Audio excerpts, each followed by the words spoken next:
You're running out of time faster than you think. Every second you waste waiting for the perfect moment is a second you'll never see again. You think death is far away. You think you'll have time to fix things later.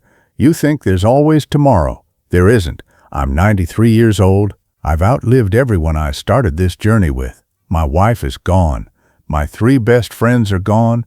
My younger sister is gone. The doctor who told me to slow down at 65 died at 70. The colleagues I worked with for 30 years are all dead. I'm still here for now, and I'm watching you make the same mistakes I made, the same mistakes they made, the mistakes that cost us the only thing that actually mattered. Time with the people we loved, moments we can never get back, words we never said. I don't have much time left.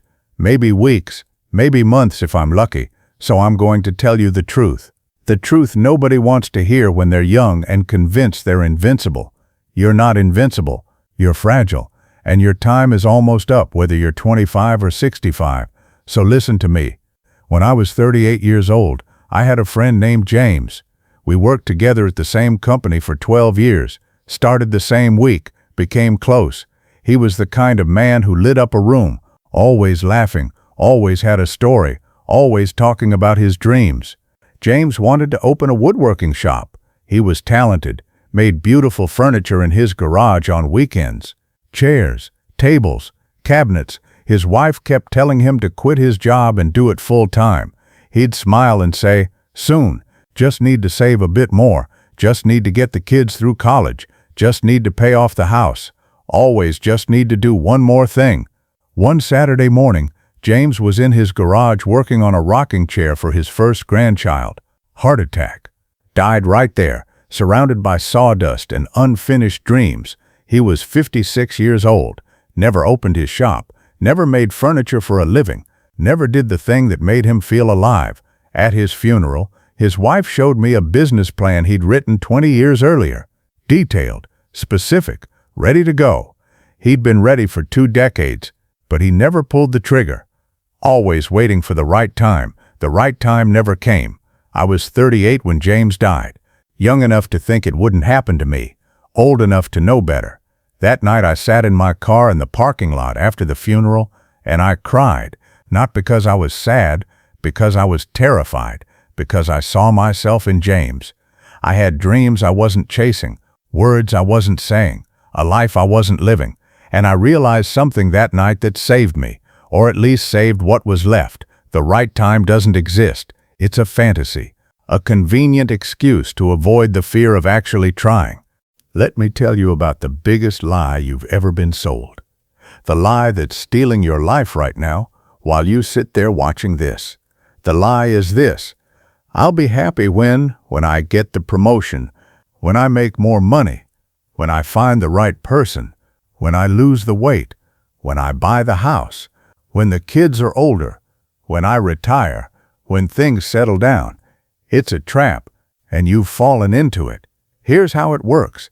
You set a goal. You convince yourself that achieving that goal will finally make you happy. You sacrifice everything to reach it. You get there, and you feel nothing. Or maybe you feel good for a week. Then the emptiness returns. So you set a new goal. The promotion wasn't enough. Now you need the corner office. Then you need the executive position.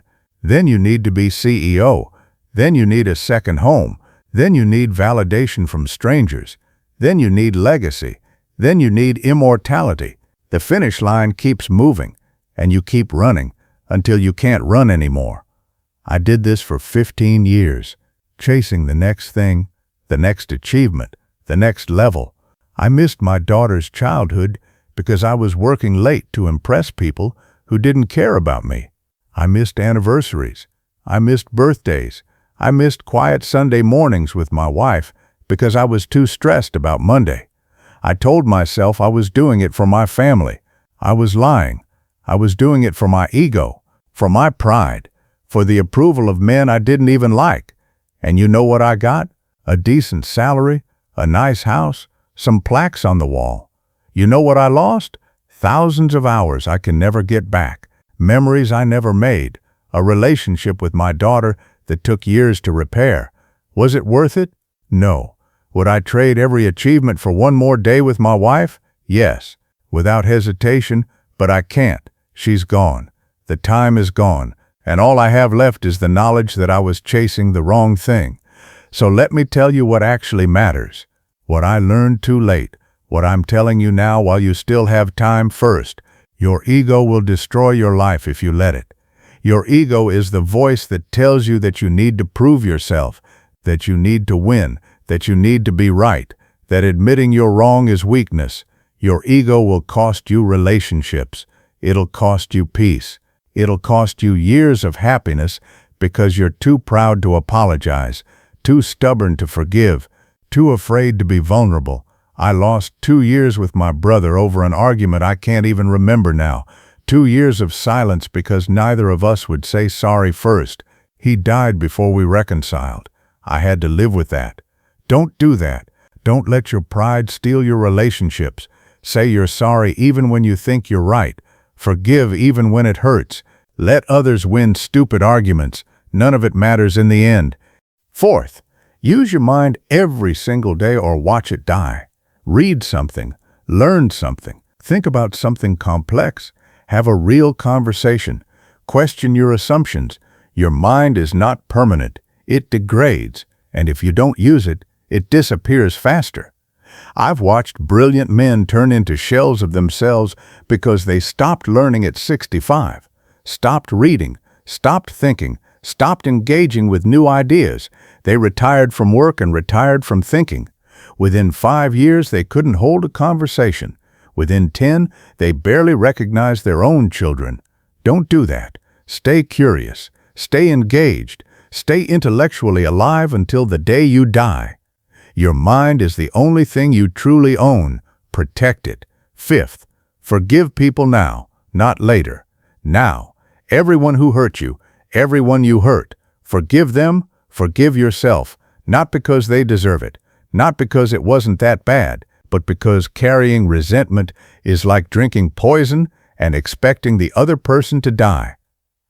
I held a grudge against my father for 30 years. He was hard on me as a kid, never said he was proud, never showed affection. I hated him for it. He died when I was 52, and I never forgave him, never told him I understood, never made peace. Now I'm 93 and I see things differently. My father was doing his best with what he had. He was damaged by his own father. He didn't know how to love because he was never shown love. He wasn't evil, he was human, and I wasted 30 years hating a broken man for being broken. Don't do that. Forgive now, let go now, free yourself now, because one day they'll be gone and you'll be left holding anger that has nowhere to go. Here's what I know now that I'm at the end. Life is not about achievement. It's not about success. It's not about proving yourself. It's not about accumulating things or impressing people or leaving a legacy. It's about love. That's it. That's the whole thing. Did you love people? Did you let yourself be loved? Did you show up? Did you forgive? Did you live with your heart open even when it hurt? That's all that matters. Everything else is noise. You're going to die. Maybe tomorrow, maybe in 50 years, but you're going to die. And when you're lying there in your last moments, you're not going to think about your job. You're not going to think about your possessions. You're not going to think about your achievements. You're going to think about the people you loved, the moments you shared, the times you were truly alive, and you're going to wish you had more time, but you won't. So use the time you have now. Stop postponing. Stop waiting. Stop running from what scares you. Live. Actually live. Say the words. Take the risk. Make the call. Have the conversation. Do the thing before it's too late. I'm 93 years old. I'm dying. And I'm telling you this because I care.